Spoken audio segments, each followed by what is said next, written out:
Good morning, my dear student. So, what is your today's do list? आज आपको क्या क्या करना है? You have to give hugs. अपने मम्मी पापा को हग करना है और count blessings. भगवान ने जो आपको इतने प्यारे मम्मी पापा भाई बहन दादा दादी दिए हैं वो आपके लिए ब्लेसिंग्स हैं. तो वो काउंट करनी है कि आपको प्यार करने वाले कौन कौन है.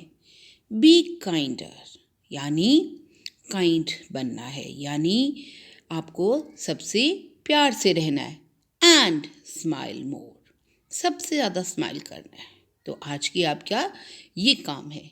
और उसके अलावा क्या काम है? उसके अलावा काम है कि आपको थोड़ी सी पढ़ाई करनी है और बहुत सारा भगवान जी को थैंक यू बोलना है. So join your hands, close your eyes and let us start today's day with this prayer. सुबह सवेरे लेकर तेरा नाम प्रभु, करते हैं हम शुरू आज का काम प्रभु. सुबह सवेरे लेकर तेरा नाम प्रभु, करते हैं हम शुरू आज का काम प्रभु.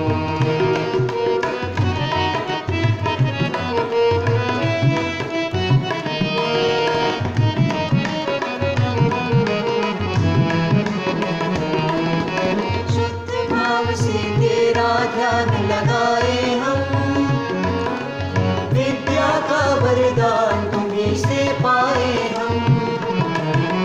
शुद्ध भाव से तेरा ध्यान लगाए हम, विद्या का वरदान तुम्हीं से पाए हम. विद्या का वरदान तुम्हीं से पाए हम. तुम्हीं से है आगाज तुम्हीं अंजाम प्रभु, करते हैं हम शुरू आज का काम प्रभु. सुबह सवेरे लेकर तेरा नाम प्रभु, करते हैं हम शुरू आज का काम प्रभु. करते हैं हम शुरू आज का काम प्रभु.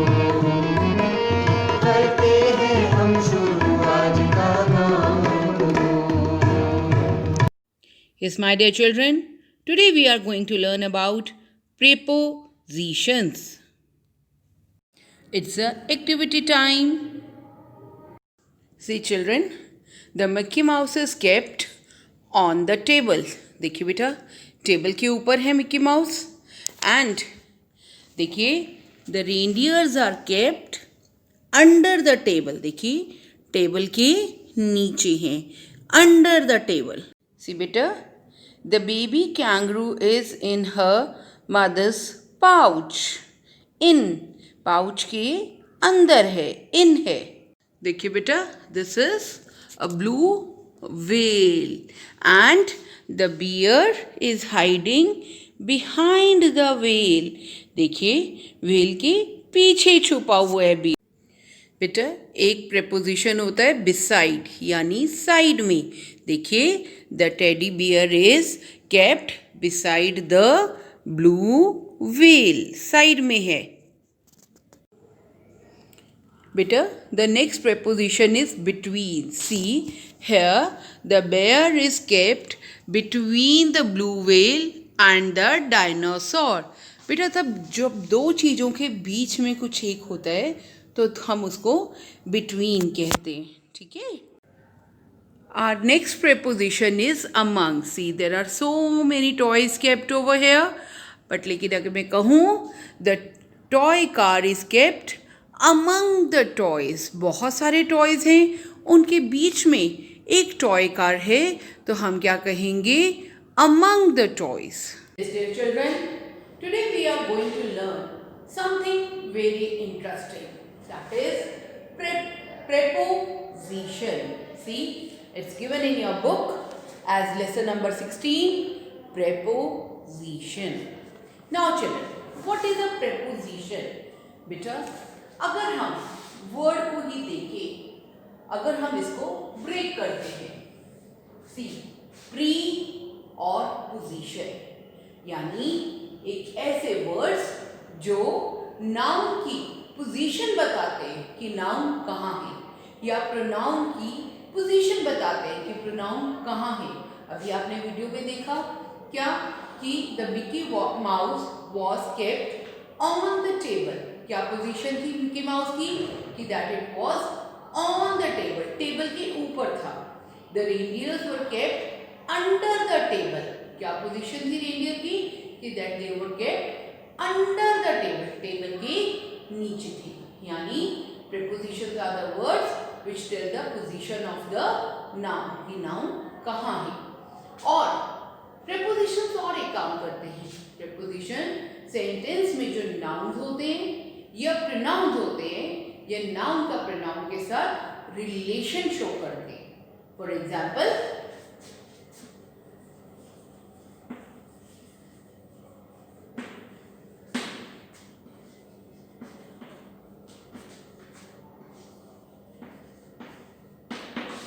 now children, the glass is on the table। अब इसमें नाउन कौन सा है, ग्लास नाउन। और एक और नाउन कौन सा है, टेबल। अब ग्लास और टेबल का आपस में क्या रिलेशन है कि ग्लास जो है वो टेबल के ऑन यानी ऊपर है, तो क्या कर रहा है, on is showing the relation also. क्या रिलेशन शो कर रहे हैं, ग्लास और टेबल का रिलेशन शो कर रहा है कि कौन कहाँ पर है, right. So preposition tell us the position, that is time and direction of the noun।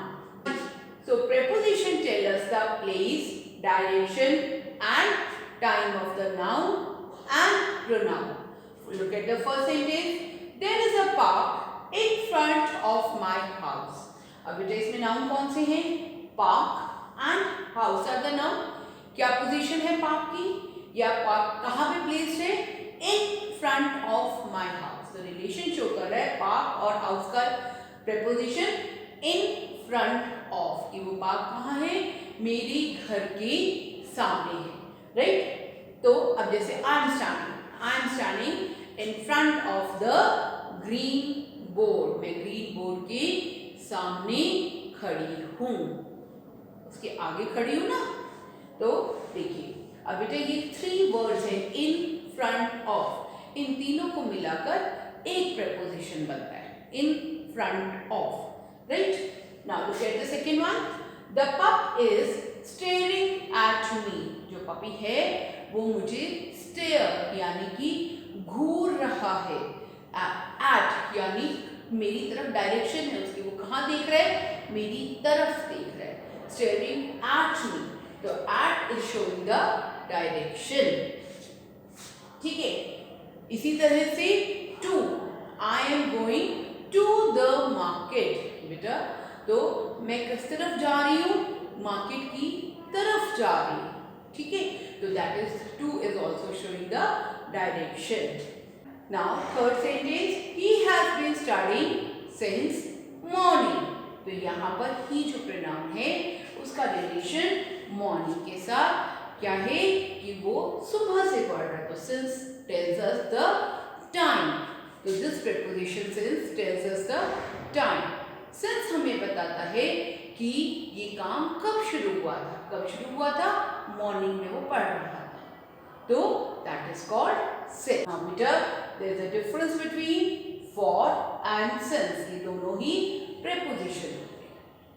For हमें बताता है एक पीरियड ऑफ टाइम, और सिंस हमें बताता है कौन से पॉइंट से वो काम शुरू हुआ था, कौन से टाइम पर वो काम शुरू हुआ था, right. I have been calling you since 1 PM। मैं आपको 1 बजे से कॉल कर रहा हूँ। I have been calling you for 2 hours। मैं आपको 2 घंटे से कॉल कर रहा हूँ। There is a difference between for and since। Since tell us the point of time and for tell us period of time, कि कितनी देर से एक काम हो रहा है, right? This is sun. Sun is stationary and the earth revolves around the sun। तो यहाँ पर अर्थ और सन का क्या कॉन्वर्ट रिलेशन शो कर रहे हैं, दैट इज अराउंड। जो अर्थ है वो सन के चारों तरफ अराउंड चक्कर लगाती है, तो around is the preposition over here. Let us understand these prepositions in और into. बेटा कई बार हम कंफ्यूज हो जाते हैं कि हमें in यूज करना है या into यूज करना है। बेटा कभी कोई चीज किसी चीज के अंदर होती है और स्टैटिक होती है, यानी वो एक्शन कंप्लीट हो चुका होता है, तो हम यूज करते हैं in. The water is in the glass. लेकिन जब एक कंटिन्यूअस एक्शन चल रहा होता है बेटा, इसमें ना टू प्रेपोजिशंस एडेड है, इन और टू। टू यानी डायरेक्शन की तरफ, इन यानी अंदर। The frog is jumping into the pool. Into the pool यानी उसके अंदर की तरफ अभी जा रहा है, डायरेक्शन है इन, अंदर की तरफ। इनटू जब कंटिन्यूअस कोई एक्शन होता है तो हम यूज करते हैं इनटू। बिलो और अंडर। अंडर मैंने आपको बताया किसी चीज के नीचे, बिल्कुल नीचे होना, दैट इज कॉल्ड बिलो। लेकिन अब बिलो में देखिए बेटा, आई लेवल से लो होना, यानी कि the first floor is below the second floor. ठीक है, अगर हम देखेंगे तो सेकेंड फ्लोर ऊपर और फर्स्ट फ्लोर नीचे रहेगा, राइट। तो बिलो यानी उसके नीचे की तरफ। Over and above. ओवर क्या होता है?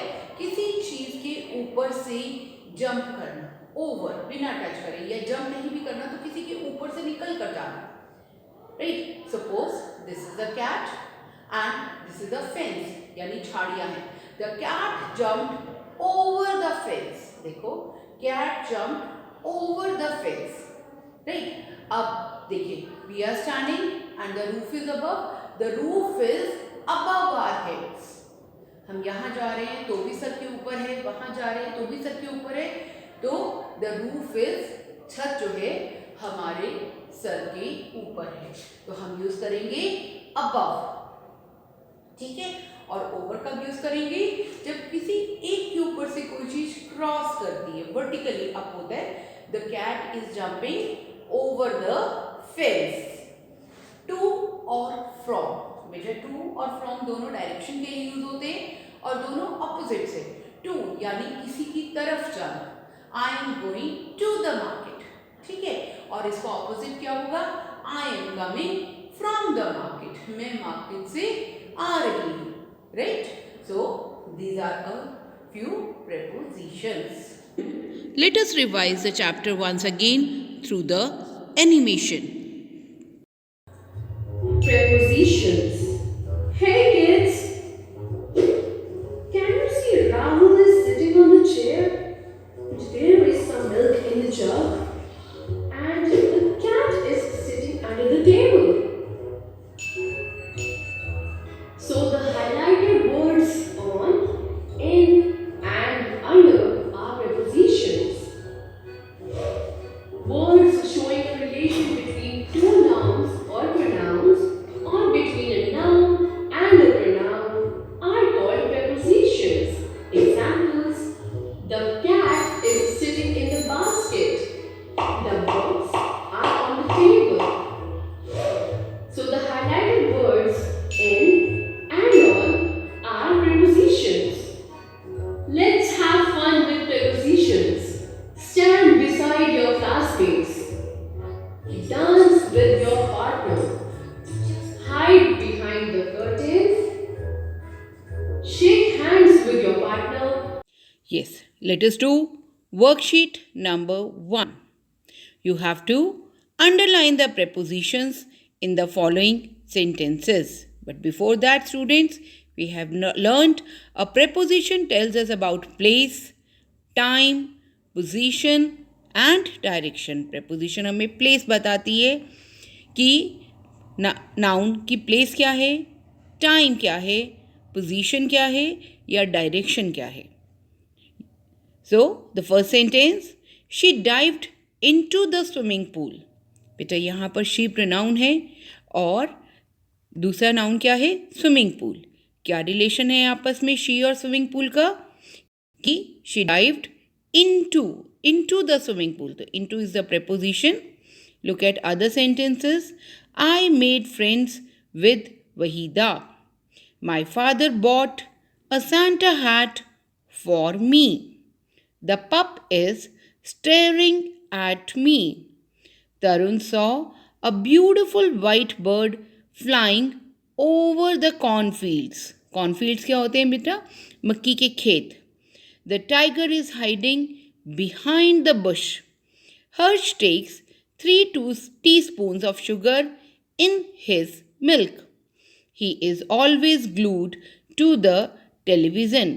Glued का मतलब ऐसे सच में नहीं चिपका होता है. ग्लू का मतलब ऐसे चिपकना होता है, लेकिन यहाँ ग्लूड का मतलब है कि वो हमेशा टेलीविज़न देखता रहता है. Right? So do this exercise. Yes, children, have you heard about Mr. Barack Obama? No? Okay, a few must have. So, he was American president. So, let us read about the early life of former American president Barack Obama, and let us fill in the blanks with suitable prepositions from the clue box. You can use a preposition more than once. Beta see, this is the clue box given. और देखिए इसमें कौन कौन सी prepositions हैं. On, in, of, with यानी साथ में, from यानी से, to, at, and you will fill these prepositions, and beta you can repeat the prepositions, right? So let us see. Barack Obama was born dash Hawaii. Hawaii is a place, so he was born in Hawaii dash August 4th 1961.